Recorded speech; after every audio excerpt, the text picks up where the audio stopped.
Hello YouTube family, this is Tanji Michelle coming at you again today.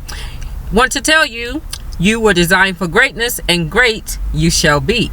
Today we're going to talk about the wonderful world of single parenting. That's how wonderful it is. It kind of takes your breath away sometimes, but we have to keep going, keep it moving, keep moving, and keep being the best parent that you can possibly be. I'm going to talk to you about 3 different things today about being a single parent. And before I get into the 3 different things I want to talk about, first I want to say, and this may raise some eyebrows, but I don't care. I care, but I don't care. It has to be said. A lot of people frown upon children born outside of wedlock, that children should be born inside of wedlock. I agree to a certain extent. I do not agree 100%, and here's why.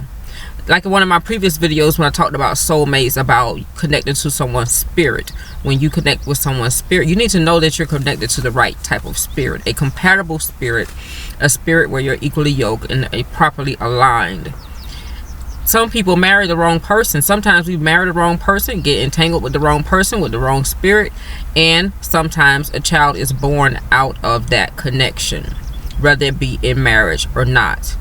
And I am here to tell you that when it comes to taking care of a child after the marriage is over or after the relationship is over, there are no guarantees. Whether you were married to the person or not married to the person, when it comes to the child being taken care of, at the end of a relationship, what matters most is the type of spirit that the person had, that of the absent parent.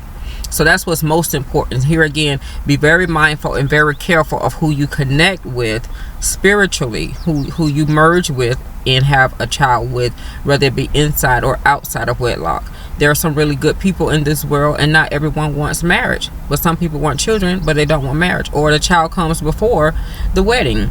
So it doesn't make you a bad person, and it doesn't mean that the child should have to suffer, and you should not have to bear the guilt of your child having being a part of a relationship that didn't work out. So that leads me to my first part of the topic, is about guilt. I have had children. I have 3 children, and only one now is still a minor. And I was married. I'm divorced. And so I know, I can tell you from both sides of the spectrum of having a child inside of wedlock as well as having a child outside of wedlock. And I tell you what, it don't matter. It's a shame to say, what matters most is the person that you had the child with, their spirit, the type of person that they are. You can feel some level of guilt. I had went to, and here's how I come up with this.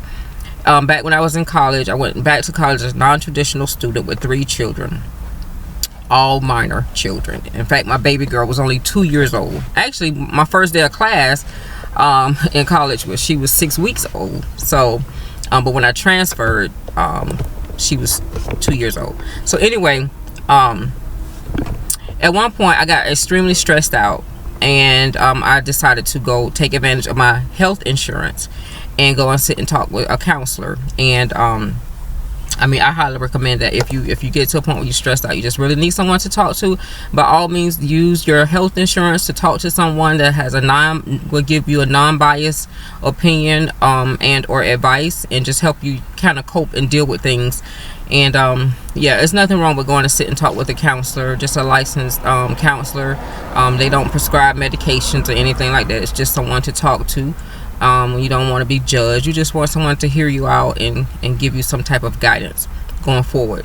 So anyway, I talked to this guy, counselor, and I was telling him about my situation, blah blah blah. And so he asked me, did I feel guilty? And I'm like, guilty? And he was talking about my being a single parent and stuff like that, and I was telling my trials and tribulations and blah blah blah. And so he asked, did I feel guilty? And I'm thinking, no, I do not feel guilty. Like, I wanted to pounce on him, because I'm thinking, what in the world do I have to feel guilty about? Like, I'm a good mom. I'm taking good care of my kids. I'm setting a good example. I'm in college, and they're gonna go to college. you know, and I'm thinking I don't have anything to feel guilty about, because I'm doing the right thing. I'm not going to be a statistic of, you know, how single moms usually turn out, how they feel that, you know, African American single mom is going to turn out. I'm like, I'm doing great. I am not guilty. I have no reason to feel guilty. I'm setting a good example for my children, and I'm taking care of them, so whatever. Well, him being the professional that he is, he knew exactly what he was doing by asking me that question. Because after I left his office, I started thinking about the question, and I realized that I did feel guilty. I felt guilty. A lot of the decisions I was making, and even after that, I still made another decision based on my guilt. Because here's the thing, we all want our kids to have a 2-parent home, because that's what society says they're supposed to have. And I felt guilty because my kids didn't have that 2-parent home. They didn't have any real memory. My oldest daughter had memory of being in a 2-parent home, but even she, you know, it bothered her that she didn't have the 2-parent home. And so I made decisions about my life, like changing, altering my own life for the sake of my child or children having, you know, their father involved. And it wasn't the best decision for me being the custodial parent, being the primary caregiver of my kids. So I just challenge you and just say, you know, when you're making a decision about your absent parents' involvement with your children, depending on the situation, just make sure that decision isn't made out of guilt for the decision that you made or he made. And, you know, if things didn't work out between the two of you, then it just didn't work out between the two of you. You know, maybe your spirits didn't align, or you know, it just didn't work out. So don't make life altering decisions that can ultimately impact your child just for the sake of him being involved. And I used to frown upon people who say, well, the child, if the father isn't paying child support, then he should not get to see the child. And I'm thinking, that's not right. That's not fair. You know, the child needs to have both parents in their lives, and blah, blah, blah. Well, now I understand why some people say that. Is that if he's not doing what he's supposed to do as a parent, then you can't let your guilt cause you to make a decision that's going to alter your life and your child's life just so that he can be involved because he says he wants to be more involved.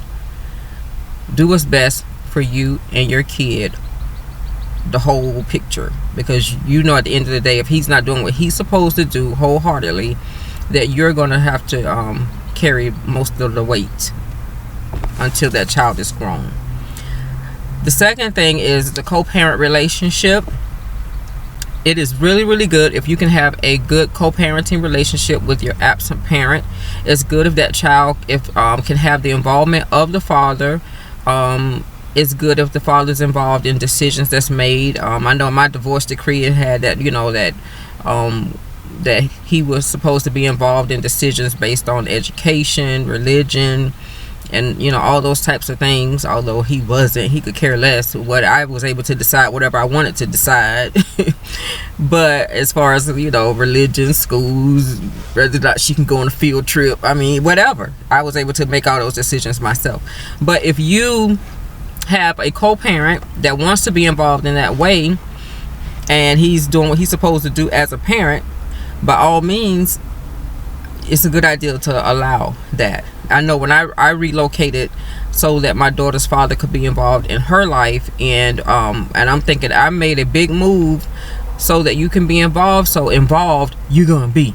So when I registered her for school, I put his phone number as a contact phone number. You know, like, you want to be involved? Here you go, Dad. Be involved. Like, they call him first. If they can't reach him, then they call me. And I know some people think that's extreme, but look, I moved across country so he could be involved in his child's life again. And so that's what I did. And yeah. But anyway. So yeah, if you can have a good co-parenting relationship without all the drama, that would be an awesome thing. That would be the best thing, because children care mostly about their parents getting along. All kids want to see their parents get along well.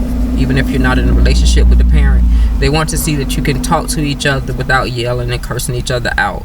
They want to see that, you know, that they can come to either one of you, and it's going to be okay that they come to either one of you. That they're not going to, kids don't like when they go to one parent and the one parent is talking bad about the other parent. Like, they don't like that. Kids don't like that.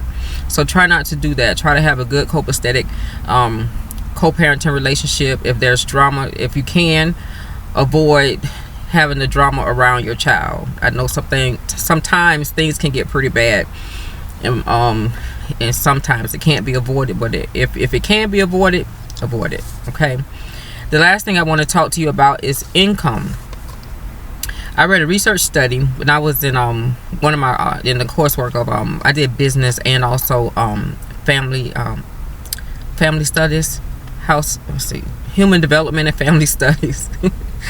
And one of my courses, I did read a research study, some literature about children being raised in single parent homes. What were their outcomes? And basically the bottom line is, if a child is raised in a single parent home and the income is sufficient enough for the child to live in a good, clean, safe environment with a good support system, and then he's going to be just fine.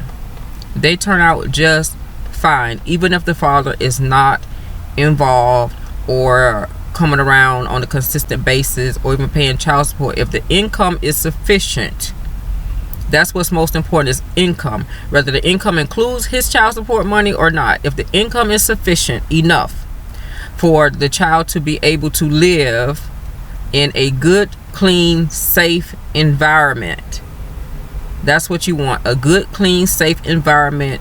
Basically good schools, a environment where they can go outside and play without you worrying that they're going to get shot. If you can help it, if you can have your income or environment is in such a way as that, with or without the child support, that's what the ideal situation is. If you have to take care of your child or raise your child outside of wedlock. Does that make sense? So I challenge you, single parents, whether you be a single mother or a single father, focus mostly on, if you can, not so much on what the other parent is doing or not, or what they're not doing when it comes to child support. Focus on what you can do to increase your income. If anything, if there's anything that you can do to increase your income, if it's not sufficient, then you do that. If it means you have to move to another city, another area, in order to get employment that's going to be sufficient income, then you do that. If he's not doing what he's supposed to do, don't let the guilt keep you there. Don't let the guilt have you in a bad financial situation just because he wants to be around. I'm telling you, learn from me. Don't do it, because at the end of the day, you are the primary caregiver. If you're the custodial parent, you are the primary caregiver, and you have to do what's best for you and your kid. But now, if he is paying child support and you're saying, look, I need more income. If I don't get more income, then we're going to have to move. If he's the type of person that's a good character, good guy, and he can afford to increase the child support, or or even keep the kid for a while for you to be able to increase the income, then fine. That's great. That's good co-parenting. But if he's not willing to do what is necessary to help your child be in a good, clean, safe environment, and you have the ability to do that, then you do that. If you don't have the ability to do that, then keep praying, keep trying, keep going. Don't stop. Just get your community involved, whether it be church family, aunties, uncles, moms, dads, grandfathers, grandmothers, whatever. Get a support system to help you with raising your kid if you need more help. But just don't give up. Do not give up. Keep your head up and keep going, and just be honest with your kid. Make your decisions based on what's real and true. And be honest about your situation, and be honest with your children. Let them know that you love them You care for them. You're excited to see them when they come home from school. And your life is so much better with them in it. Make sure you say stuff like that to your kids, because that's what's important, is that they know that you love them, even if you're not in a situation that's ideal, even if you're divorced or never been married and have kids. It don't really matter, because at the end of the day, it is what it is. If you're a single parent, guess what? You're a single parent. It is what it is. So you just deal with it in the best way you know how. If you need to talk to someone, by all means, take advantage of your health insurance and go and sit and talk to a counselor. And it's usually just a copay. Like, I think mine was like a $10 copay. That was cheap. I had good insurance. So yeah, $10. Go sit and talk to somebody for a few minutes. Walk out, feel better, give you something to think about, journal, and keep it moving. Set your goals. Be a good example for your kids, and you know, you can still have a good life. Your life isn't over just because you're a single parent. And don't let nobody make you feel like something's wrong with you because you're a single parent. Just love your kid and be a good example. All right, that's it for now. I'm going to sign out before, sign off. Lord Jesus, I'm thinking I got to go pick my daughter up from school, sign her out. But anyway, you guys take care. You were designed for greatness, and great you shall be. And guess what? You're already great, because you are a great, awesome parent. Love you to the moon and back. Peace. Bing.